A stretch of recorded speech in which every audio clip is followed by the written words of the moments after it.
ಕಲಬುರಗಿ ತಾಲೂಕಿನ ಕಿರಣಗಿ, ಸೋಮನಾಥ್ ಹಳ್ಳಿ ಹಾಗೂ ಫಿರೋಜಾಬಾದ್ ಗ್ರಾಮಗಳ ರೈತರು ಇಂದು ತಮ್ಮ ಹಕ್ಕಿಗಾಗಿ ಬೀದಿಗಿಳಿದಿದ್ದಾರೆ. 2013ರಲ್ಲಿ ಕೆಐಡಿಬಿ ಮೂಲಕ ಒಟ್ಟು 1821 ಎಕರೆ ಜಮೀನನ್ನು ಗುಲ್ಬರ್ಗಾ ಸಿಮೆಂಟ್ ಕಂಪನಿ ನಿರ್ಮಾಣದ ಉದ್ದೇಶಕ್ಕಾಗಿ ಭೂಸ್ವಾಧೀನ ಪಡಿಸಿಕೊಂಡರು. ಇಂದಿಗೂ ಯಾವುದೇ ಕಾರ್ಖಾನೆ ಸ್ಥಾಪನೆ ಆಗಿಲ್ಲ ಎಂಬುದು ರೈತರ ಆರೋಪ. ಪೂರ್ವಜರಿಂದ ಕೃಷಿ ಮಾಡಿಕೊಂಡು ಬದುಕುತ್ತಿದ್ದ ಕುಟುಂಬಗಳು ಭೂಮಿ ಕಳೆದುಕೊಂಡ ನಂತರ ನಿರಾಶ್ರಿತರಾಗಿ ಸಂಕಷ್ಟದಲ್ಲಿದ್ದಾರೆ. ಭೂಮಿಯ ಬೆಲೆ ನಿಗದಿಯಲ್ಲಿ ಸಹ ಅನ್ಯಾಯವಾಗಿದೆ ಎಂದು ರೈತರು ಆರೋಪಿಸಿದ್ದು, ಜಿಲ್ಲಾಧಿಕಾರಿಗಳು ನಿಗದಿ ಮಾಡಿದ 16 ಲಕ್ಷದ ಬದಲಿಗೆ 12 ಲಕ್ಷಕ್ಕೆ ಇಳಿಕೆ ಮಾಡಿದಿರುವುದನ್ನು ಖಂಡಿಸಿದ್ದಾರೆ. ಕಂಪನಿ ನಿರ್ಮಾಣ ಮಾಡದ ಕಾರಣ ನಮ್ಮ ಜಮೀನು ನಮಗೆ ಹಿಂತಿರುಗಿಸಬೇಕು, ಇಲ್ಲವಾದರೆ ಬಾಕಿ ಹಣ ಪಾವತಿ ಹಾಗೂ ಕುಟುಂಬಗಳಿಗೆ ಪರಿಹಾರ ನೀಡಬೇಕು ಎಂದು ರೈತರು ಒತ್ತಾಯಿಸಿದ್ದಾರೆ. ಈ ಎಲ್ಲಾ ಬೇಡಿಕೆಗಳನ್ನು ಈಡೇರಿಸುವಂತೆ ಆಗ್ರಹಿಸಿ ರೈತರು ಈಗ ಅಹೋರಾತ್ರಿ ಧರಣಿ ಕೈಗೊಳ್ಳಲು ನಿರ್ಧರಿಸಿದ್ದಾರೆ. ಸರ್ಕಾರ ತಕ್ಷಣ ಕ್ರಮ ಕೈಗೊಳ್ಳುತ್ತದೆ ಎಂಬುದು ಕಾದು ನೋಡಬೇಕಾಗಿದೆ. ಇನ್ನ 4 ಲಕ್ಷ ನಮಗ್ ರೊಕ್ಕ ಕೊಡ್ಬೇಕು. ಅವ್ರು ಎಕರೆಕ್ 4 ಲಕ್ಷ ಕೊಡ್ಬೇಕು. ನಮ್ ಪರಿಹಾರ ಮಾಡ್ಕೊಟ್ರೆ ನಾವು ಓಡಾಟ ಮಾಡೋದ್ ಬಿಡ್ತೀವಿ, ಇಲ್ಲ ಹಿಂಗೆ ಬರ್ಕೊತ ಹೋಗ್ತಿವಿ. ಇಲ್ಲಕಂದ್ರ ಏನದ ಒಂದ್ ದಿವಸ ಕೊಡುದು ಇಲ್ಲೇ ಕುಂತ ಬಿಡ್ತೀವಿ. ನಮಗ್ ಬ್ಯಾಸರ ಬಂದ ತಿರ್ಗಾಡ್ರದಾಗ ನಮ್ಗೇನ್ ಖರ್ಚು ಕೊಡ್ತೀರಿ ಅಂತ ಬಿಸಿಲಾಗ ಬಂದಿವಿ. ನಾವ್ ಎಲ್ಲಾ ಕೆಲ್ಸ ಬಿಟ್ಕಿಸಿಂದ್ರ ಈಗ ಏನದ ಬಿಡ್ಲಿಲ್ಲ ಅಂದ್ರ ನಾವ್ ಹೊಲ್ದಾಗರೆ ಹೋಗಿ ಕುಂದಿರ್ತೀವಿ. ಕಂಪನಿಯವ್ರೆ ಹರ್ಕೊತ್ ಮಾಡ್ತೀವಿ ಎಲ್ಲಾರು ಹೋಗಿ. ಇಲ್ಲಕಂದ್ರ ಇಲ್ಲೇ ಇಸ ಕೊಡುದು ನಾವು ಬಗಲಾಗ ಇಟ್ಕೊಂಡ್ ಕೂತ್ ಬಿಡ್ತೀವಿ. ನೋಡಿ ಏನ್ ಮಾಡೋದ್ ನಾವ್ ಮಾಡಿ ಕೊಟ್ಟು ಬಿಡ್ಬೇಕು ನೀವು. ನಮ್ ಅಲ್ಲನೇ ಆದ್ಮೇಲೆ ನಾವ್ ಏನ್ ಉಣ್ಬೇಕು ಈಗ? ಅವಾಗ ಈಗ ಎಸ್ ವರ್ಷ ಆಯ್ತು? 13 ಮುಗಿತದ. 13 ವರ್ಷ ಹೋಗಿ 14 ವರ್ಷ ನಡೆದದ. ಅವಾಗೆ ಕಂಪನಿ ಹಾಕ್ಬೇಕು. ನಮ್ಗೆ ಏನ್ ಕೊಡೋದ ಅವಾಗೆ ಕೊಟ್ಟು ಬಿಡು ಅನ್ಬೇಕು.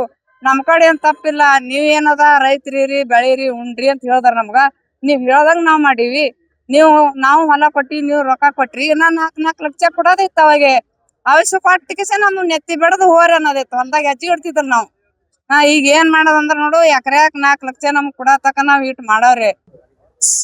ಗುಲ್ಬರ್ಗಾ ಸಿಮೆಂಟ್ ಕಂಪನಿ ಕಿರಣಗಿ, ಸೋಮನಾಥ್ ಹಳ್ಳಿ, ಫಿರೋಜಾಬಾದ್ ರೈತರ ಬೆನ್ನಿಗೆ ಚೂರಿ ಹಾಕಿದೆ.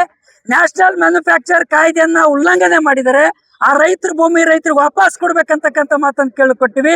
ಅವ್ರು ಉದ್ಯೋಗ ಕೊಟ್ಟರೆ ಅವ್ರ ಬದುಕು ಹೊಸನ ಆಗ್ತಂತ ತಿಳ್ಕೊಂಡಿದೀವಿ. ಆ ರೈತರು ಭೂಮಿನ ಕಳ್ಕೊಂಡಿದ್ರೆ ಉದ್ಯೋಗನೂ ಇಲ್ಲ. ಈಗ ಅವ್ರ ಬದುಕು ಬೀದಿ ಪಾಲ್ ಬಂದು ಸತ್ಯನಾಶ ಆಗ್ತಕ್ಕಂಥ ಪರಿಸ್ಥಿತಿ ನಿರ್ಮಾಣ ಆಗಿದೆ. ಆ ಕಾರಣಕ್ಕಾಗಿ ಇವತ್ತು ಹಿಂದಿನ ಜಿಲ್ಲಾಧಿಕಾರಿಗಳ ಏನು ಟರಾವ್ ನಡವಳಿಯನ್ನು ಪಾಸ್ ಮಾಡಿದರೆ, ಆ ನಡವಳಿ ಪಾಸ್ ಆಗಿದ ಪ್ರಕಾರ ಪ್ರತಿ ಎಕರೆಗೆ 16 ಲಕ್ಷ ರೂಪಾಯಿ ಪರಿಹಾರ ಕೊಡ್ಬೇಕು ಅಂತಕ್ಕಂಥ ನಡವಳಿಯಲ್ಲಿದೆ. ಅದನ್ನು ಉಲ್ಲಂಘನೆ ಮಾಡಿದ್ದಾರೆ ಅವರು.